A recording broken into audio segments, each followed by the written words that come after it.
Hello, lovely people. This is Dispatches from Dystopia, and I'm Star O'Hara. And this is like a little follow-up video to the one that I put out most recently, a little over a week ago, where I asked the very important question, possibly the most important question of our time: could the world be about to turn? And that dispatch was a little meander through myth and legend to arrive at that question. Like, what is about to pop off in this world where it seems immersed and steeped in chaos, but like not the good kind of chaos, like the bad kind? I think that each of us has to decide for ourselves, like what is the turning point telling me to do? Like, which direction am I turning in? And I wanted to follow up a little bit on that briefly. You know, it's funny, last week, or my last dispatch, I saw a little bit of an uptick in unsubscribes. Like, normally I send out a post or video and people will be like, I don't even remember signing up for this thing, and then they unsubscribe, so that's to be expected. And I get one or two each time, and then I get a few new subscribers or whatever. But last time I had quite a few unsubscribes immediately following that dispatch. And I'm thinking it's probably because I mentioned some Christian themes and topics, and that's okay. You know, I want this content to go out to people who resonate with it. So if it doesn't resonate with you, that's fine. I'm not offended. But also, right now, we're probably about to see another bit of a culling from this video, because right now I'm about to start talking about astrology as well. I am the rare breed, a Christian anarchist who also thinks astrology is totally real. I don't know, is that rare? I feel like it might be rare. A few of my friends are, but rare to meet out in the world. Anyway, so what I wanted to talk to you about in terms of astrology is that, and also related to this question, this turning point question, the coin flip moment that we find ourselves in globally. Some of you, if you follow the astrological weather, may have been aware that we entered a very rare planetary transit. Just a few days ago, Pluto entered Aquarius for the first time since 1798, I think.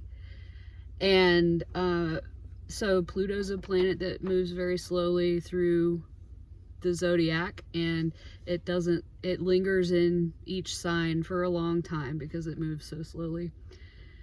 I used to be pretty skeptical about astrology in general, because I thought, you know, it kind of seemed hit or miss, and while it was an entertaining kind of personality type categorization, I didn't feel like it was super accurate. But I think that was before I really started delving into it. When you look at the astrological movements on a historical scale, it's really hard to deny that certain types of events in world history happen during certain astrological events, right? And one of these that really forced me to change my mind about astrology in general is the Pluto and Aquarius thing. So this only happens about once every quarter millennia.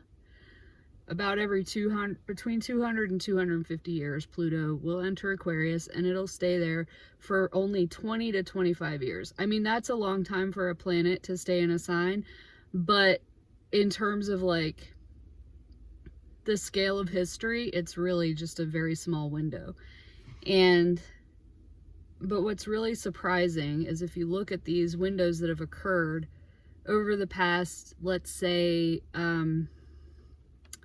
since the birth of Christ,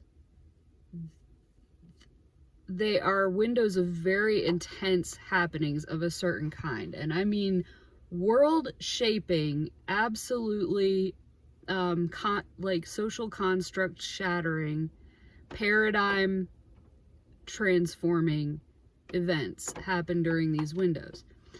So I'm going to give you some examples. Last time around, which was 1777 to 1798, we had the American Revolution and the French Revolution. So those were pretty big events, obviously, in and of themselves, but what they also like represented was a kind of a divorcement from an old way of doing things. And it was an embracing or a struggle to embrace a new way of doing things and leaving the old way behind. And not only did those two revolutions manage to successfully pull that off for the countries involved, for America, or the colonies becoming the United States, and for France, but it also started a precedent where other countries began to be like, wait a minute, we don't really like the monarchy system anymore, and we want to try republics. And so it started this trend of that. It's basically like the old way of doing things sucks, and we don't care how entrenched or how traditional or how this is the way we've always done things people think it is. We are ready to try something new. We're gonna go our own way, right? We're gonna try new things. And it's kind of like an I'm sick of your shit energy to the old way, and a like hold your breath and let's just leap across the chasm to the new way. In the time before that Pluto was in Aquarius was in the 1500s, and during that little short window of the 1500s, you had King Henry VIII started the Church of England, and that was a really big deal. So that was a major event of the Protestant Reformation. I guess the Protestant Reformation kind of officially kicked off a couple of decades before that, when Martin Luther nailed his theses to the church doors. But up until the point where Henry divorced from the Roman Catholic Church, it was just something that was kind of talked about on the fringes, and the ideas were still kind of percolating through scholarship and through society.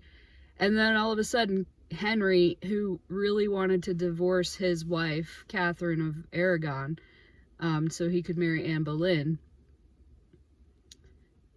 just kind of finalized it. He sealed the deal. He's like, we no longer accept the authority of the church, and from now on, papal authority in England rests in England with the head of state. Now, I'm not saying that every single thing that happens during a Pluto and Aquarius period is for the betterment of all humanity or anything like that. I'm just saying it's this totally new way of doing things, total new thought revolutions, and often a separation of two ideas or idea systems or ideologies that previously just were fighting it out, and now they're just like, okay, we can't, one of them will be like, we can't keep doing this, we're gonna walk away, or sometimes a war is fought over it.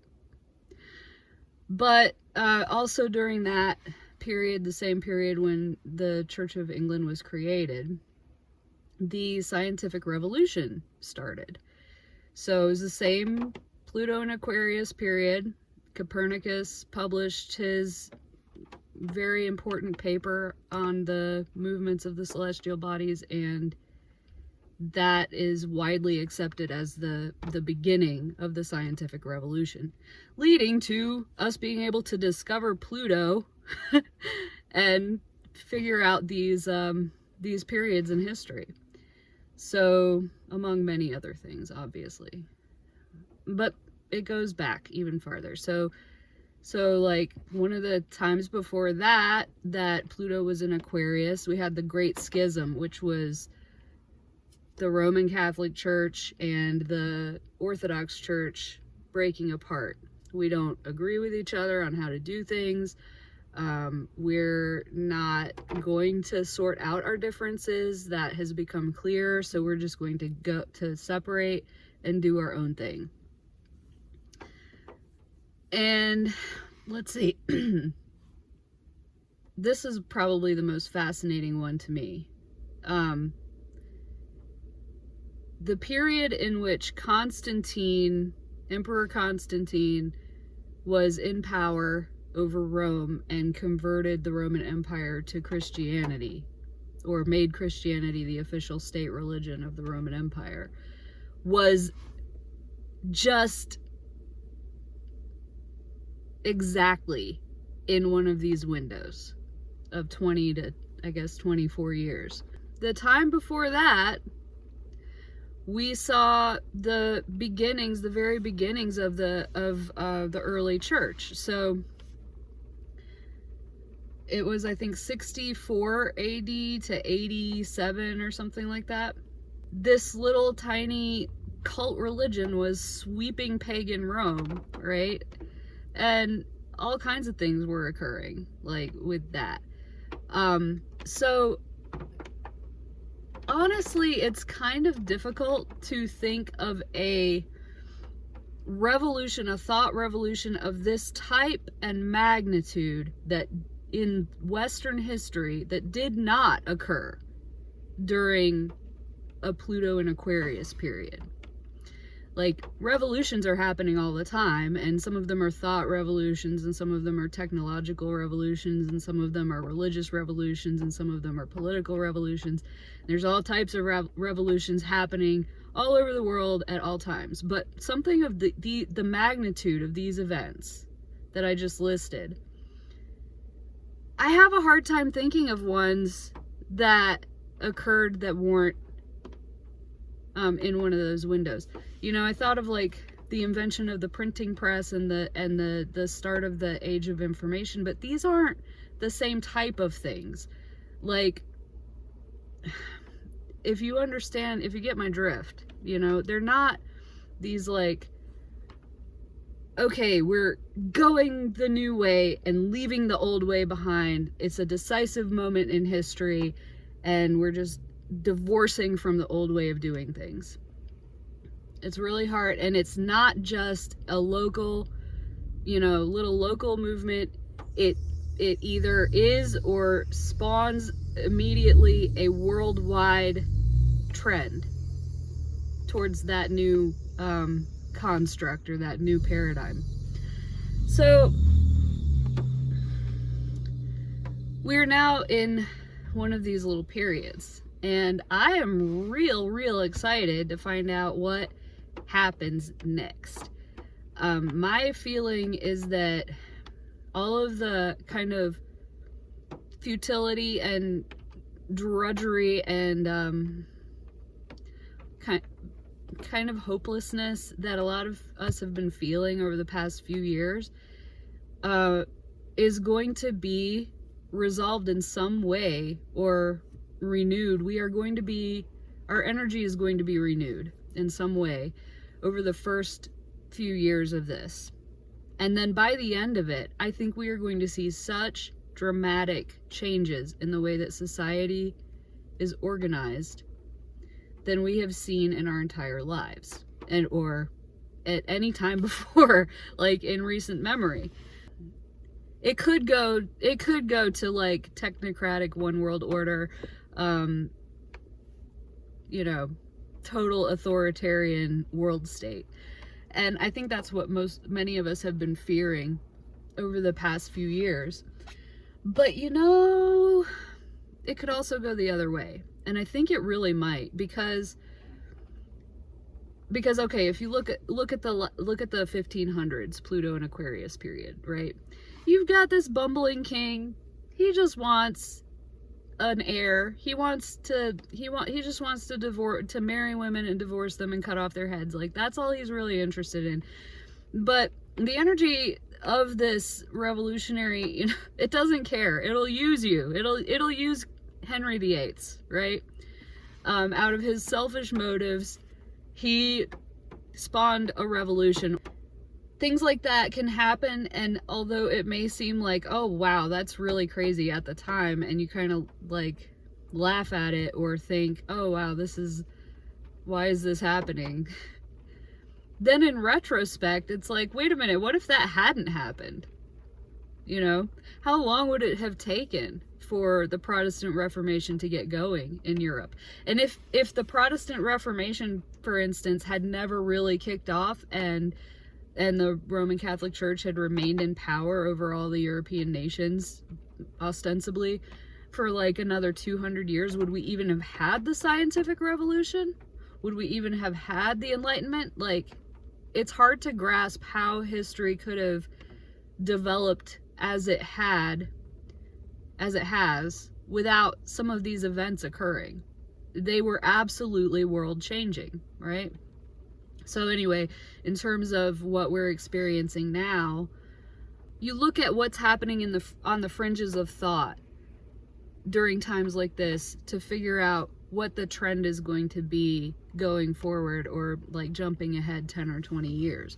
You know, what's been, in my opinion, what's been happening on the fringes, just like the Protestant Reformation was kind of happening on the fringes of scholarship and intellectualism during the 1500s before Henry sealed the deal.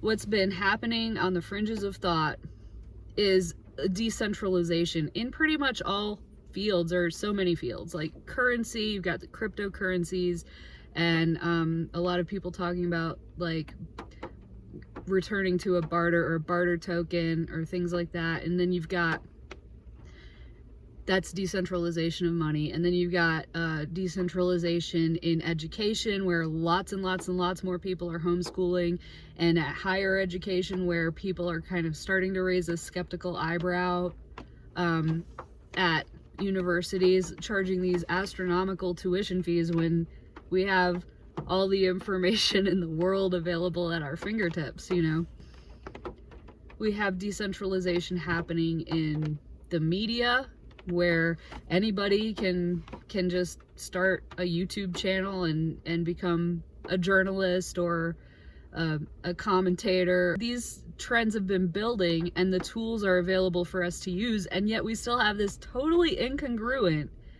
top-down, centralized, like, bureauctopus of a state that's trying to consolidate power even further, you know, and not just here, but all around the world. Like, these centralized states, it just doesn't match. It's like wearing plaid with polka dots. You know, we have the means to be able to efficiently run individual lives absolutely without all of this bureaucratic interference, and to be able to make decisions and keep the peace and negotiate and transact with each other without some beast, you know, stepping in the way in between every single thing we try to do. But it's still, you know, it's still there, and it's trying to amass more and more power. We've got this big root ball of thought already built upon itself, you know, for the last few decades, where it's been underground, it's been fringe, it's been, you know, kind of outlier thoughts and conversations and discussions about how to decentralize, and whether decentralization is better or centralization is better. And this is kind of like the Martin Luther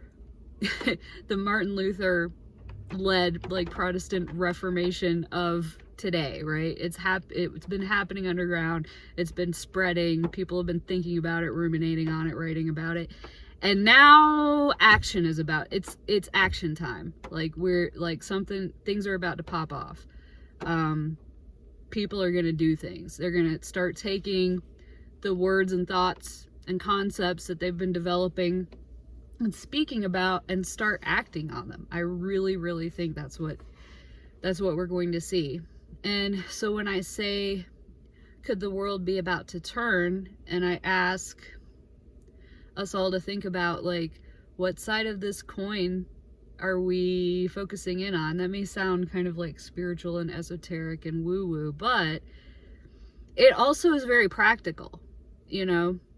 And I don't care, like, if you don't believe in astrology, you know, if you think that the Pluto and Aquarius thing is just a bunch of bullshit, that's fine too, but also, whether it's astrology related or not,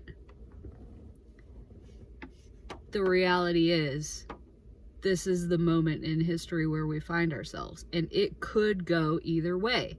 It could go either way, and the way it's gonna go depends not on what the centralized authorities decide to do. The way it's going to go depends on what individuals decide to do. So I hope that gave you some food for thought, and that you enjoyed this video. And you can check out all my work at starohara.substack.com, and like and subscribe and all that. Have a great day. Bye.